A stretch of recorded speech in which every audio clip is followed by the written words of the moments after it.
Hello and welcome to the New Lines podcast. I'm your host, Kareem Shaheen, sitting in for my far more competent and might I add, handsome colleague, Faisal Yafei.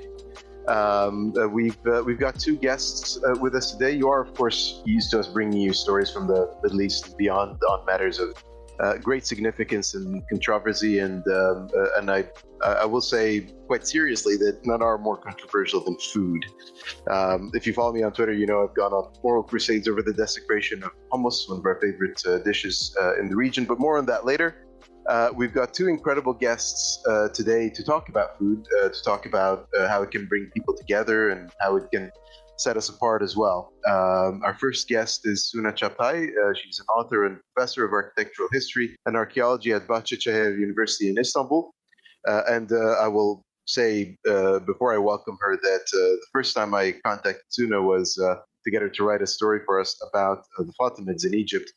And she responded with pitches on Buza, a very well-known cocktail in Istanbul, as well as another pitch that we later published as well on Ashura, a very well-known dessert. Welcome, Suna. Thank you so much. Thanks for having me.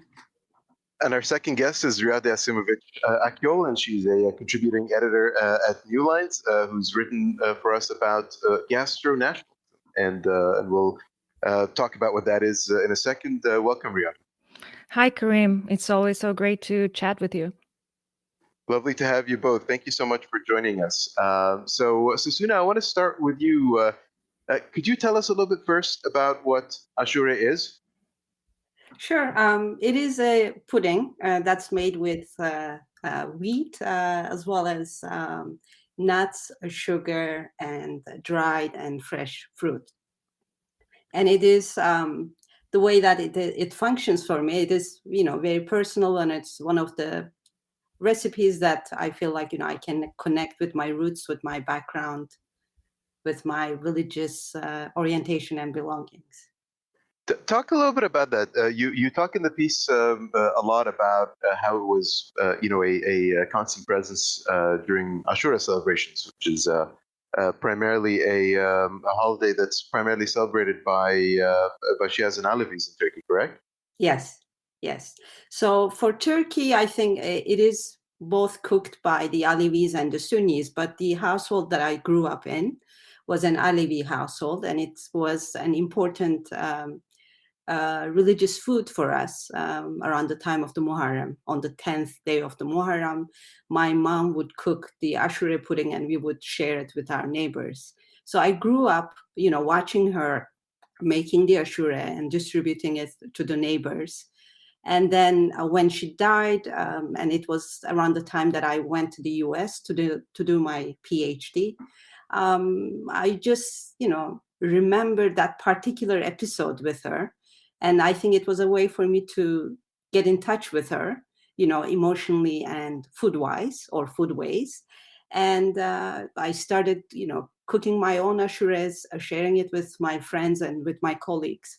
And then also I realized that, not only the Alevis, but a couple of other people or a wide variety of people from the Middle East and the Balkans, they had their own versions of Ashura. Maybe they didn't call it an Ashura, but the recipe was very similar.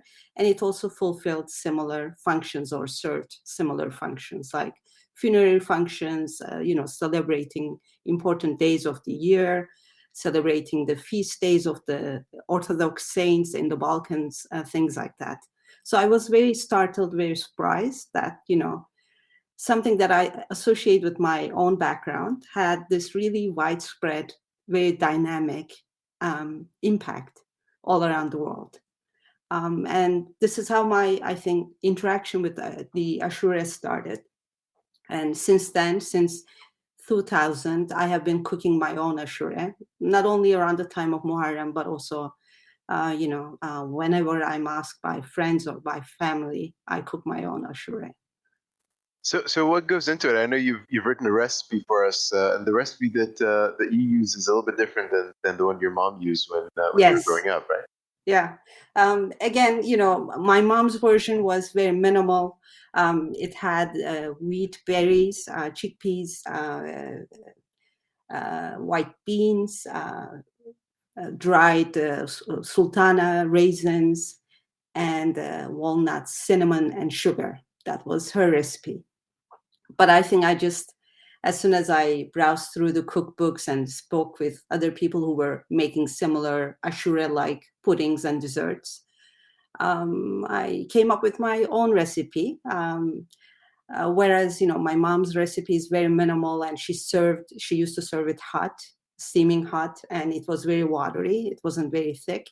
My version is perhaps it has around 20 ingredients, and I serve it cold, and my ashura is also very thick. In our conversation before we started recording, you said that you can't really talk about Ashura without getting emotional. Is it because it reminds you of the time you spent with her? Is it because it reminds you of certain days gone by and occasions? Does it evoke certain memories that are kind of difficult to remember and to contemplate? Yeah, I think it is the power of the food.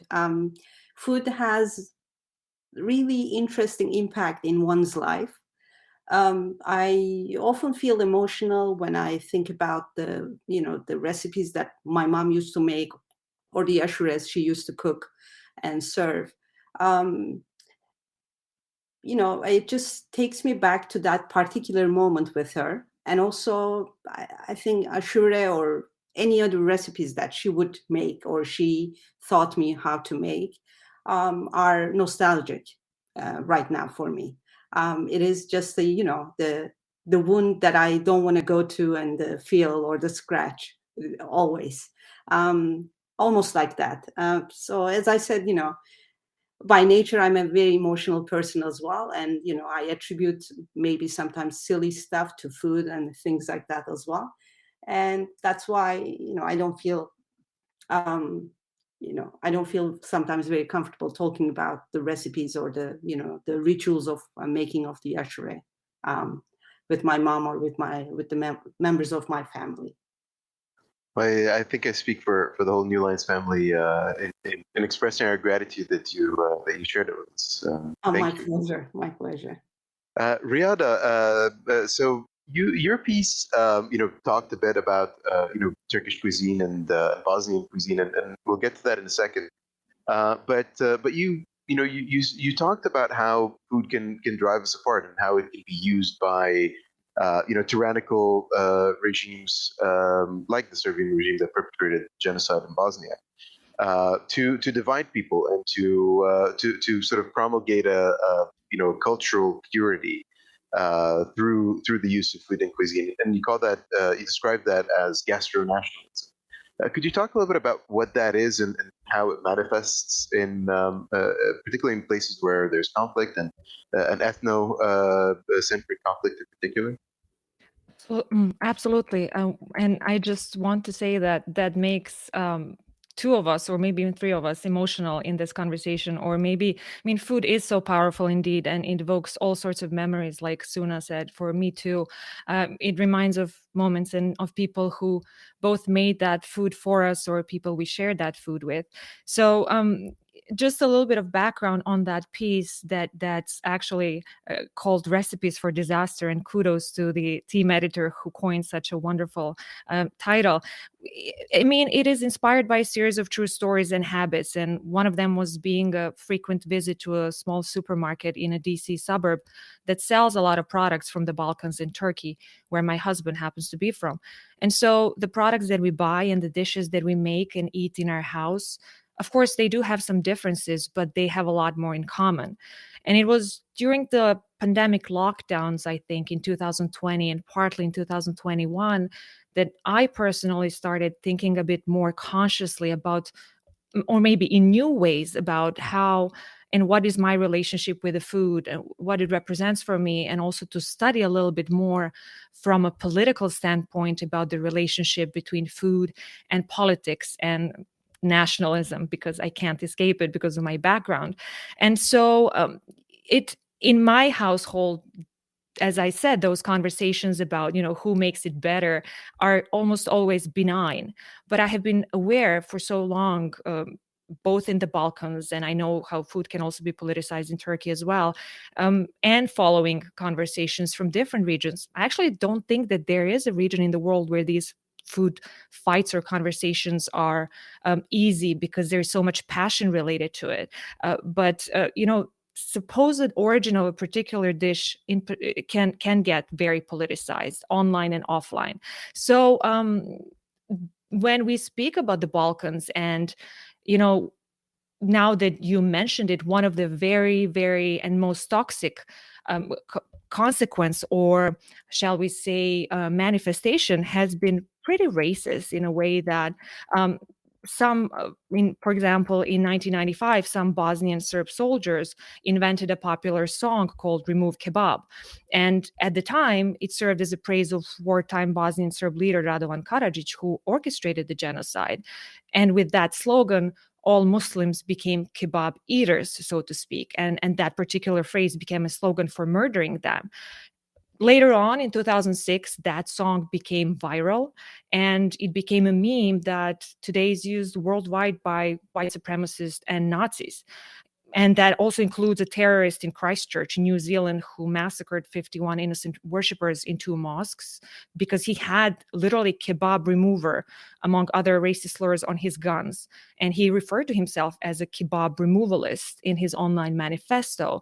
And even more, in parts of his live stream atrocity, he even played the song "Remove Kebab" before committing that horrific human slaughter. So that particular manifestation is related to the global far-right white supremacists and populist movements who have adopted such narratives of food. And we have seen it for around the world. In my piece, I cited just some of them, from Lega Nord in Italy, or AfD in Germany, or Vox in Spain. And it gets really sometimes sophisticated, sometimes much less sophisticated, even Front National in France, in the way that these parties have used different foods to promote what they think is authentic cuisine, and that way they're othering particular groups, more specifically immigrants, and anti-Muslim bigotry that's being kind of embraced by these parties in those countries. So that manifestation of and the analogy between kebab and the crackdowns in different countries in Europe on anybody, even businesses that sell it, has been really one of the worst kind of forms of connection between food and nationalism, and that removed the kebab in Bosnian genocide context. But I've also learned that even in Hindu context, some Hindu nationalists have started to use biryani eater, which I haven't known, as an insult for Muslims who are a minority in India, and also for anyone who criticizes nationalist government, though Indians of all religions have eaten biryani for centuries. So there are different manifestations around the world, and we can speak about, why it is so easy to kind of perpetuate these sort of narratives. And, there are different, sometimes, conversations that sound funny, but they are really not. And they're related also to the ways that some foods have been used in the Balkans as well. For example, in 2020, in Serbia, in south of Serbia, actually, a mayor of one town said that the city of Leskovac will sue pop star Dua Lipa. And the producers of the culinary show, who presented the brand of food called Ajvar as an Albanian national specialty. So imagine that. What happened is that the Dua Lipa, who is a British and global pop star originally from Kosovo, was a guest on that TV show. And when the host asked her, what is the Albanian delicacy that everyone should try before they die? And Dua said, Ajvar. And so the next frame in the show, which is talking about this specialty, is a picture of Ajvar, which says Leskovac Ajvar. And Leskovac is that town in Serbia. So this mayor saw it as the appropriation of their territory and history. And of course, there's so much background and history between Serbian nationalists and Albanians, and the persecution. So he said that they will sue her, which of course never happened. But it's really interesting how food in every region, but in that region, can serve for perpetuation or continuation of just different nationalist narratives, and sometimes even racist ones. And just the last thing that I will say in this segment is related to boza, which Suna, of course, also wrote about, and which is very dear to me, reminds me of my mom, actually. And that is that, in spring last year, I believe, Croatian media reported how the word boza has never been Googled in history like that. And you know why it happened? Because two highest Croatian statesmen used it in their public fights that have been going on for months. So the prime minister of Croatia said for the president that he had revealed himself as the most ordinary seller of boza, which was supposed to be an insult, right? Milanovic replied to Plenković, who is that prime minister, saying, the prime minister crunched boza with whipped cream and cream cheese while he drank whiskey and beer. And boza cannot be bought in Croatia. It's not very familiar there. So the television, and people started Googling what is boza and learn about it. And it's just ugly. It is so sad and so ugly what happens with food in these very, very ugly conversations. But of course, it has history and background that we can talk about. So I need to ask you, about what authentic cuisine really means, because it doesn't make any sense to me. I mean, so my wife is from Syria, and when we talk about Syrian food, she's very particular about the fact that she's from Aleppo, and the fact that Aleppan cuisine is very, very different to Damascene cuisine, or to the more dairy heavy the type of pastries you see in places like Homs and Hama, which has a lot of open farmland and open grazing areas. It's famed for its dairy. In Turkey, which you mentioned in your piece, as a foreigner there, I thought of Turkish food in sort of regional contexts, right? Because Hatay food is very different to the kind of food you eat in Gaziantep, to the kind of food you eat in Diyarbakir, to the kind of food you eat in Istanbul or in Urfa.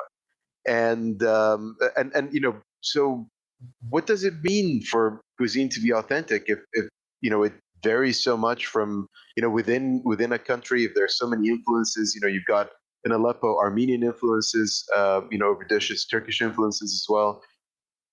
In addition to influences from other parts of Syria, you've got the same in Turkey, where you've got distinct dishes in all of these different parts of the country, and even something like kebab is prepared in very different ways in Gaziantep as opposed to Urfa, as opposed to Diyarbakir, and so what does it mean for cuisine to be authentic, really?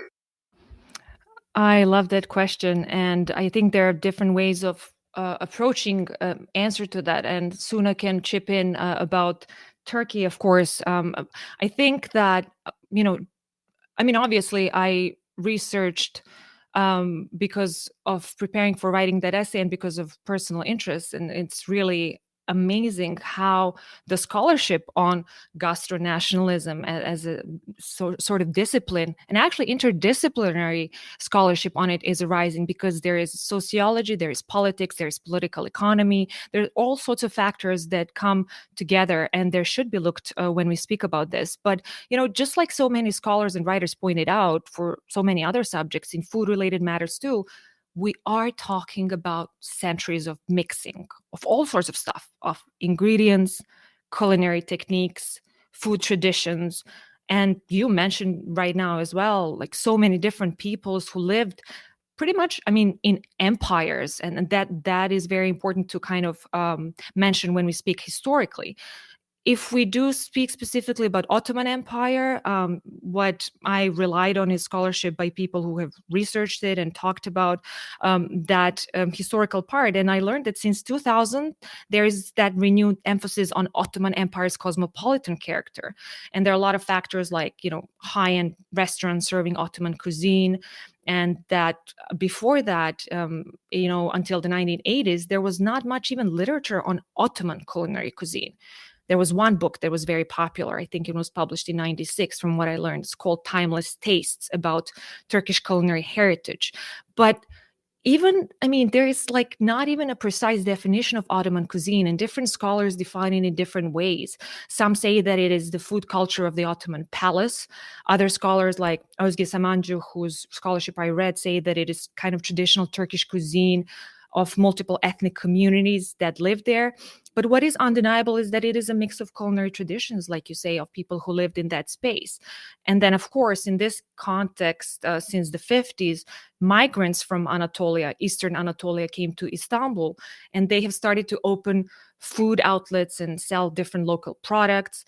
And I was not, surprised to learn that Istanbulites or the bourgeoisie saw condescendingly on them. They thought this was kind of inferior to that fine traditional foods, that it was strong with spices.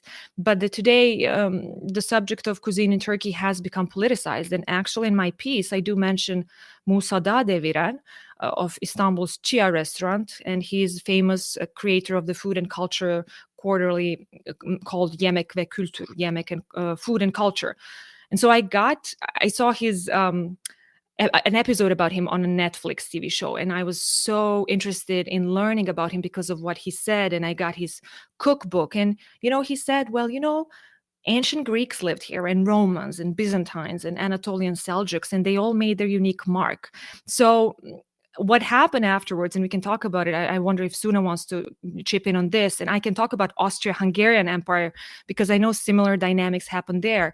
And the scholars who work there also mentioned that there are so many cultural borders, Catholicism, Protestantism, Orthodoxy, and different cultures mixing there in Vienna, like in Istanbul, and how from the mid-19th century there was an increased mobility of people.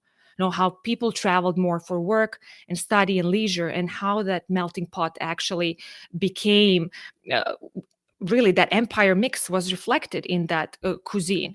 But of course, what happened is that empires ended and nationalism came in, and it brought along all sorts of dynamics that led to what you ask about authenticity of cuisine.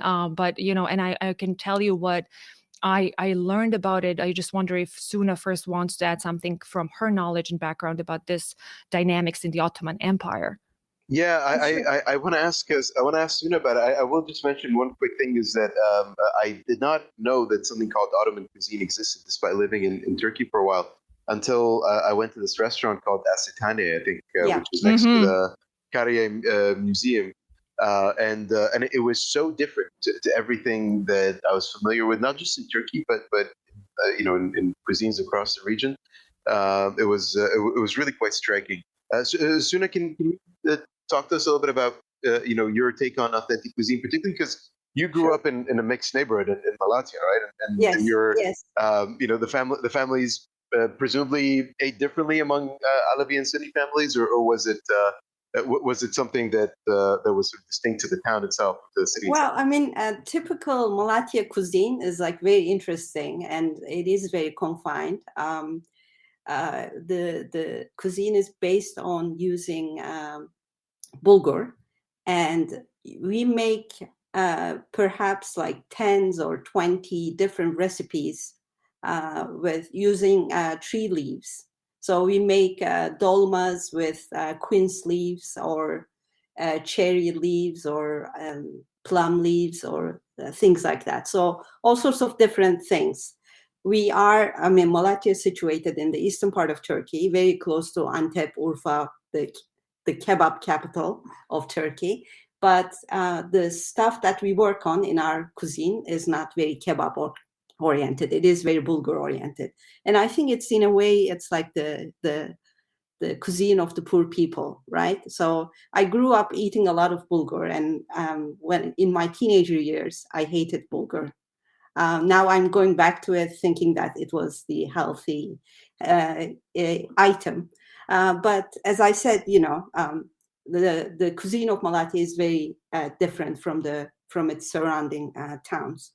In terms of how I see the Turkish cuisine, or how I relate the Ottoman cuisine with the contemporary Turkish cuisine, I would say Turkish cuisine is not like the French, Japanese, or the Chinese cuisine. We see a lot of regional variations, and this is totally against the idea of seeing the French cuisine or the Japanese cuisine as the homogeneous and opposing to all sorts of variations. So what we have with the Turkish cuisine is we see so many varieties. And I must say, it is almost like a, unity in diversity, the Turkish cuisine.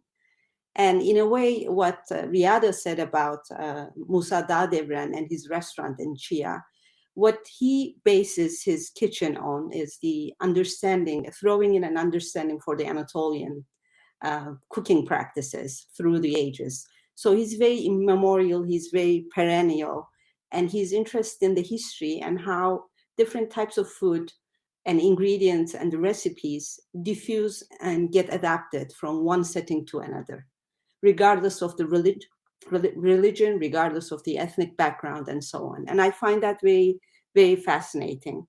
One thing that I wanted to add when Riada was talking about how we nationalize food and how we politicize the food, the parallel that I want to draw is the identification of the Israeli cuisine. I think at times of great turmoil or political problems, people always turn their attention to food. In 1967, for example, after Israel's victory in the Six-Day Battle, they started writing many cookbooks. And I think cookbooks in our discussion today would be one of the items that we can again come back to, because cookbooks are being used. They play this really important role in fixing the counter of a nation or a region.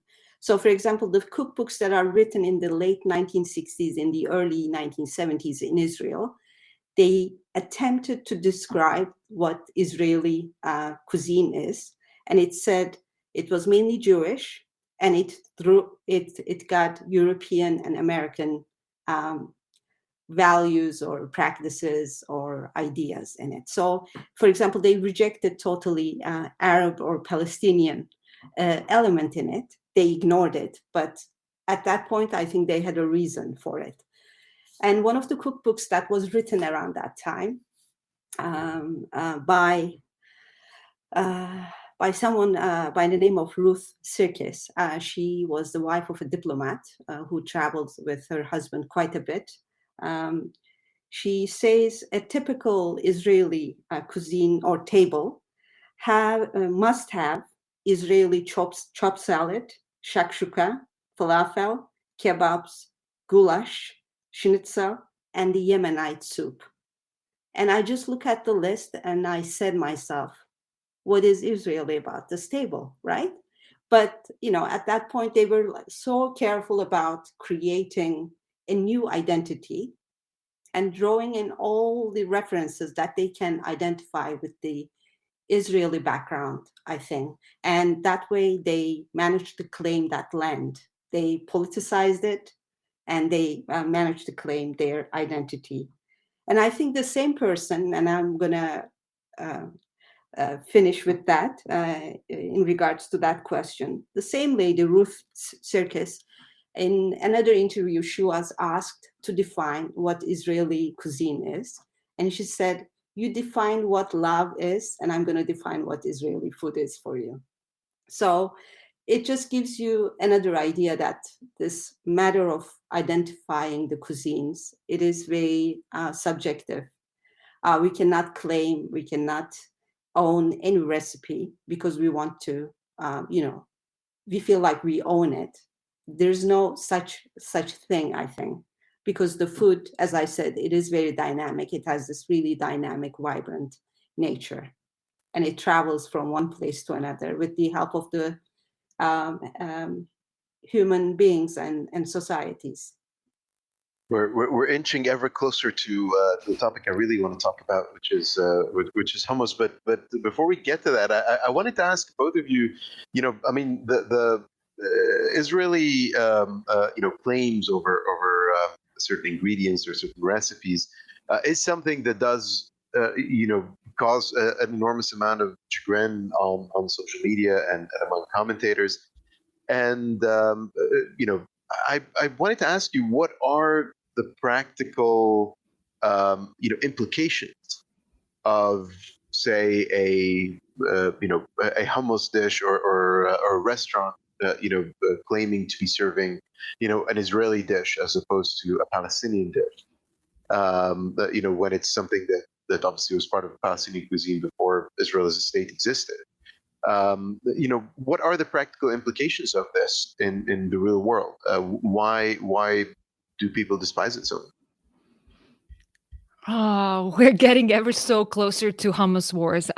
So I mean, I will just chip in here, and I'll go back later to the cookbooks because that's an interesting, important point that Suna made. And I definitely, I mean, there's so many. It's such a sensitive, particular that region. And when I studied this in the past like year and a half, and there is a burgeoning scholarship, as I said, in this kind of precisely the idea of what is a national food, which you asked a couple of minutes ago, and the cuisine as well. And the scholarship that I relied on is by Atsuko Ichijo, who is one of the most prominent scholars in this area. And actually, in a book that was published in 2019 about the emergence of national food and the dynamics of food and nationalism, it was very interesting for me to see how different scholars addressed from different countries the processes and circumstances under which something becomes or doesn't become a national food. And I do, after we go back, finish this, Kareem, want to ask you about Canadian cuisine, quote unquote. But it was so interesting for me because they ask, so what is a cuisine? As they say, is it a set of constructed food behaviors? Is it food items? Is it some ingredients? Is it textures, or is it what is accepted or not accepted by this imagined community? Is cuisine or national food always problematic?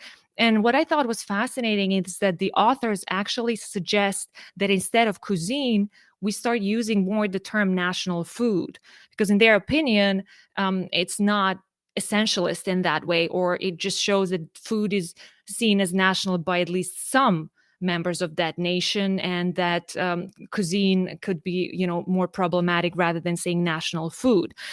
And it's very difficult. It's not an easy process, and the scholarship in different cases shows that it really depends. Experts like Ichijo, and they assert that sometimes, like in Portugal, for example, there was orthodox way of nation building, and kind of factors like religion and political economy and industrialization made this relatively homogeneous group of people. But then there's also a chapter on Israel in that book, for example. Now that Suna mentioned that, it was so interesting, and I don't know whether you two would agree, or who people who are Israelis or Palestinians, and how do they feel about it? Where the authors feel that while there is maybe an Israeli food culture, there is not an Israeli cuisine.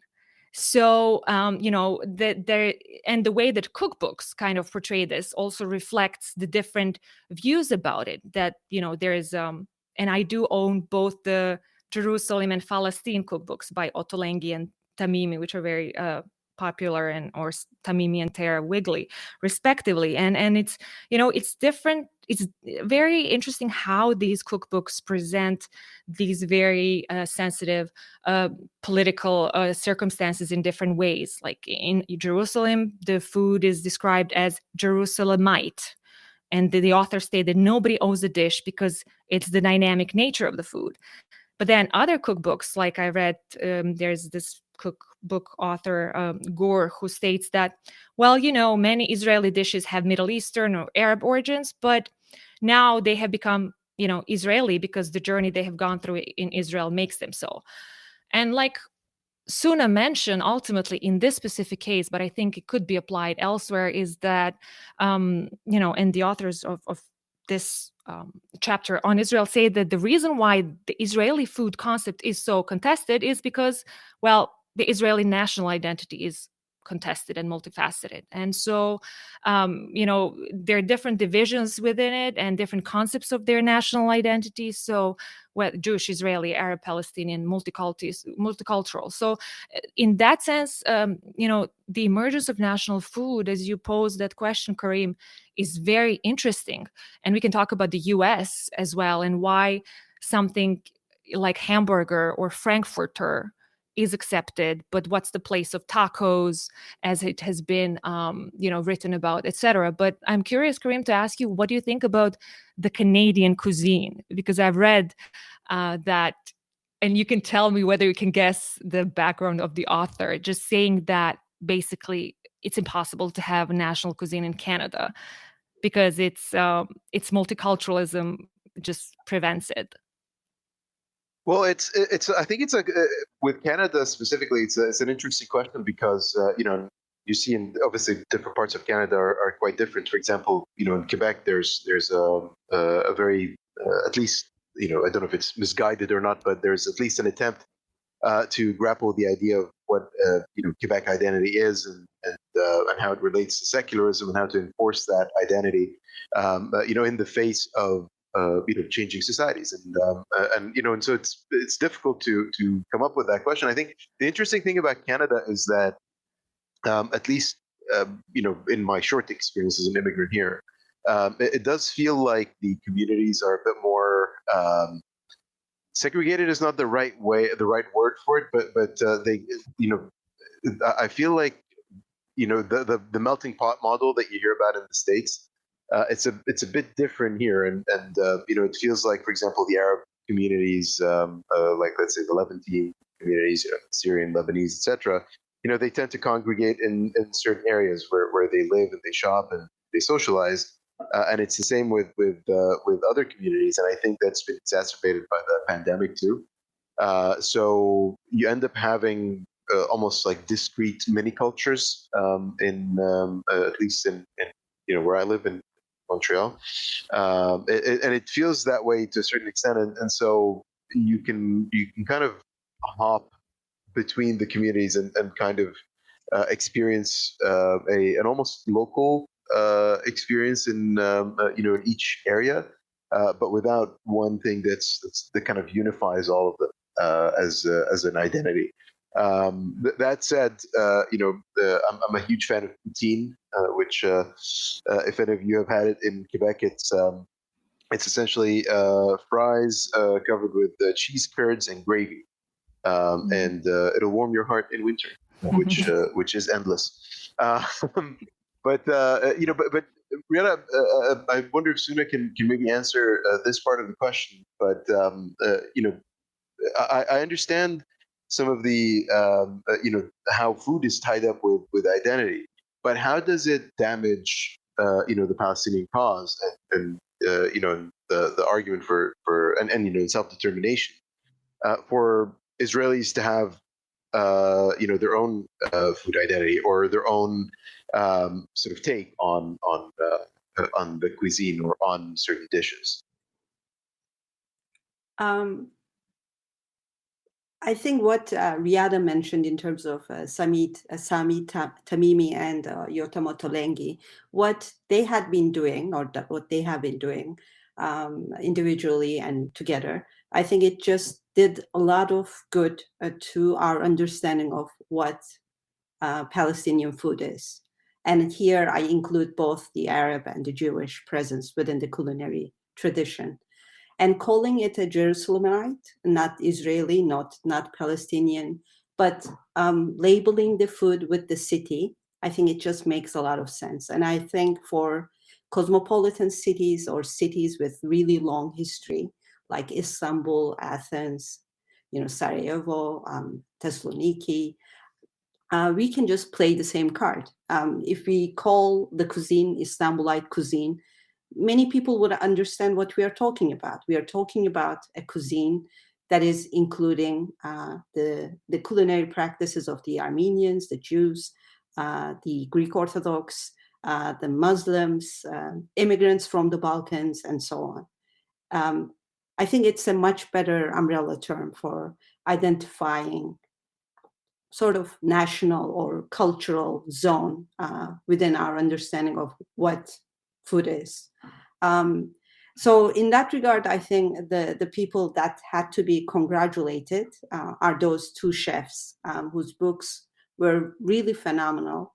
And it just, brought the evidence together, both sides of the story, both sides of the narrative. And one of the things that they talk about, and I think I'm grateful that Riada mentioned that book, because I also browsed that book before we started this podcast. They both, Tamimi and Ottolenghi, they complain that both sides of the divide are not talking to one another in terms of their culinary practices, because each side is claiming an item of their own. Not only just that, but within the Palestinian community, or within the Arab community, or within the Jewish community, people are not talking to one another as well. So there is like a total silence and no wish to interact with one another, in terms of the culinary practices or the recipes and so on. The other thing in terms of this poutine business and whether it is Canadian or whether we can label this as a Canadian food, I think there was a chapter in the same book about that labeling as well. Yes. I think we're going to get in trouble with our Canadian listeners too now. Yeah. Well, what was interesting in that, and specifically because you're in Quebec, that was that the author, Fabien Ouellet, is actually Quebecois, and he is complaining that specifically, and there was some Putin scandal, not like Vladimir Putin, but Putin, the food, the dish you mentioned in 2016, I think. And he was claiming in this chapter that Suna also mentioned is that there's a cultural appropriation of Quebecois culture. And that what we think of Canadian cuisine, or what is being presented as such, is actually just a specific geography, or it's the heritage of Upper Canada. So, for him, he's saying we have to distinguish Quebecois cuisine from the Canadian cuisine, and that so he was talking about that particular dynamics. And for him, like you mentioned, it was that the multiculturalism and the Canadian multiculturalism for this author, just doesn't allow the occurrence of any overarching Canadian cuisine, because there is this just plurinationalism prism that he suggests instead. That's the way that should be used to study cuisines and cultures in Canada. But I mean, every geography has its specificities, and I can understand how the conversations about the food appropriation are valid, and I understand the idea of disrespect that many can feel, or how it can feel personal, and I can also empathize when something just doesn't reflect what the dish really is. I am a new-ish immigrant in the United States, and I'm just trying to observe the different sort of dynamics and conversations that happen on that topic here. And it's really interesting how identity politics manifests on these conversations here as well. I just try to, keep learning, keep observing, and keep listening, because there's so many different experiences of different communities here, for example. And, I'm learning even new terms like lunchbox racism. I just learned that recently, and I have kids who are going to school, and as I prepare their lunch boxes now, I think about that. That was basically a lot of Chinese Americans have shared their experiences throughout the years, how they were made fun of for the food and allegedly how it smelled from their lunch boxes in schools. And that was just so cruel, and kids can be very cruel, let me tell you, at a very early age in terms of bullying. And it's sad. And there are different ways of appropriation in this context, the way they are discussed. And, what does that say about a particular society? What is, who belongs? What are the stereotypes? Why does somebody not belong? This otherizing and the standards by which we accept each other are really, sometimes similar across the geographic context, sometimes different, but it's very, very fascinating to observe and hopefully learn from each other. And I just wonder if you guys want to chip in about something that I think we haven't mentioned so far, but that is a very valid point, and that is the kind of the factor of UNESCO and, the intangible cultural heritage list, and the way that that kind of, makes this nation state competition, just that it reinforces it, because we have baklava wars, coffee wars, halloumi wars, all sorts of wars about, countries competing to put a stamp as if something is, unique to them. And I just can't see how that is productive. Does that make sense? I'm very conscious of the time, but I do want to address this issue first before I let you both go, because I think the appropriation argument is really interesting. I mean, I talk about the hummus thing jokingly, but it is true that people do get up in arms about what they see as an appropriation of their cuisine, and you actually see a lot of this with Western food fads in particular. For example, frike is a very common grain that you see a lot in on Syrian and Levantine tables, and it's seen now as kind of one of the healthier grains, and so it's quite popular in the West. And hummus was the other one. It is seen as kind of a almost, I don't know if superfood is the right terminology for it, but it is seen as this healthier alternative to a lot of snacks that people tend to have over here, and so you end up having it sort of be integrated into this Western cuisine model, and it's everywhere in supermarkets now, and it does come adulterated, right? It's changed from its original from what it is originally.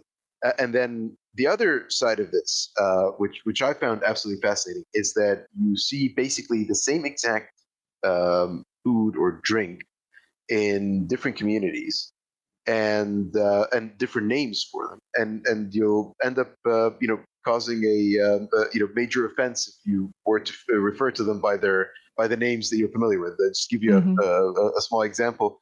I was in Greece once, and I made the mistake of asking for Turkish coffee, which is what I've always known it to be. Oh man, yeah. And the waiter brought me tea, and he said, "Over here we call it Greek coffee." And and it's fascinating because it is the same thing. And why why is it called Turkish coffee if it's basically the same coffee? And why is it called Greek coffee here? Why is it just called coffee or coffee in Darakwa, as we call it in the Arab world? But I'm curious to know, like, do you feel like and I will bring it back to hummus because the issue interests me greatly in an academic and sort of cultural sense. But do you think that there is an argument there for the detractors of all these newfangled types of hummus, or is it is it curmudgeonly and get off my lawn kind of thing? I mean, there is definitely room for discussion because I also like hummus, and I like it chunky, not creamy. So I like the version that's probably made in the southwestern part of Turkey, southeastern part of Turkey, not the Lebanese or the Jordanian version. So that's the type that I go for. And the other day I was shopping at Morrison's here, and they had hummus with pesto on it. To me, it is like a crime, and I'm not sure, who came up with that idea, why they think, it complements the hummus well, no idea. But it seems like it's selling really well. So it is appealing to the palate here. The British people like it. I have no idea. But, when it comes to dealing with your own hummus and coming from that region, I think when we think about that food, we think about many other factors when it comes to hummus or other divisive foods like baklava or lahmacun, all sorts of discussions about class, nationality, diaspora, how religious you are, whether you are allowed to eat that or not, things like that. It is a fascinating story. Your engagement with the hummus narrative as well. I follow it on Twitter as well. But with food like that, that is very divisive. But the main ingredients are very minimal, very simple. I feel like you should just stick to the original, and you shouldn't mess it with too much. That's the thing that frustrates me about hummus, is that like this is the product of hundreds, maybe thousands of years of accumulated wisdom. Yeah. And you decide to turn it into a marshmallow hummus. Yeah. Yeah, in the Balkan context, we have, I was very torn when last time when I went to the store that sells goodies from the Balkans, I, for the first time in my life, saw burek from chocolate. I like chocolate burek. And, both of you are probably familiar with burek, the phyllo dough paste. And even within the Balkans, in Bosnia, we call burek only a pie with meat specifically, while, for example, in Serbia or in in the region, you say burek with cheese or burek with spinach or burek with this and that. And for us, that's kind of like a blasphemy. But seeing chocolate burek I was torn because I went home and I researched the company that made it, and it's this amazing women-owned business by two Albanian immigrants based in New York or New Jersey. And, they had a wonderful story, and they make several kinds of bureks with different, ingredients, and it's kind of creative. They have, ricotta cheese and mushroom, whatnot. And it was very intriguing for me to want to try it, even though chocolate burek sounded so weird and not the way it's supposed to be. So I posted it online, trying to be very kind and kind of celebrating the creative spirit of these entrepreneurs and wanting to support them as well. And I totally think that that's a very diaspora American market kind of development. But it was received with a lot of curiosity and interest and all sorts of reactions online. But I think that it's something that's unstoppable, but there are different ways of doing it. And I can understand and empathize with you, Kareem, about all your dedicated efforts towards, fighting the cause of the genuine hummus as you see it. Well, I just think it's better hummus. I won't keep eating it that. But who makes it better, Kareem? Who makes it best? Now you'll get me in trouble. I will end on this note, though, that just to kind of show you guys the consequences of adulterated foods, and the distances and how far we can fall.